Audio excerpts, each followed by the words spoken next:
बिस्मिल्लाहिर्रहमानिर्रहीम। अस्सलामु अलैकुम। 15 ऐसे मौक़े जिन में खामोश रहना चाहिए। नंबर 1, अगर आपका मूड अच्छा नहीं तो खामोश रहें। नंबर 2, अगर आपके अल्फाज से दोस्ती को ख़तरा हो तो खामोश रहें। नंबर 3, अगर आपके पास पूरी मालूमात नहीं तो खामोश रहें। नंबर 4, अगर आपके अल्फाज दूसरों को तकलीफ़ देते हैं तो खामोश रहें।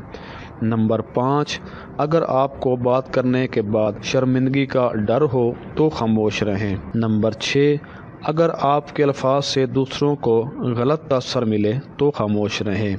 नंबर 7, कुरान पाक की तिलावत हो रही हो तो खामोश रहें।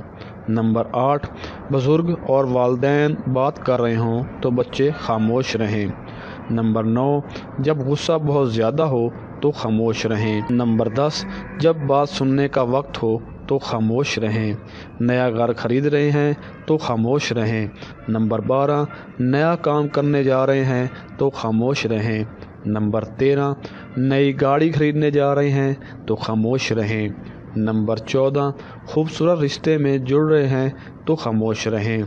नंबर 15, इम्तिहान बेहतरीन दिया है और नतीजे का इंतज़ार है तो खामोश रहें। हमारे ख्वाबों के पूरा ना होने की एक बड़ी वजह ये भी होती है कि हम गलत वक्त पर गलत लोगों के सामने काम मुकम्मल होने से पहले उस चीज़ का तज़किरा कर रहे होते हैं जो कि सरासर गलत है।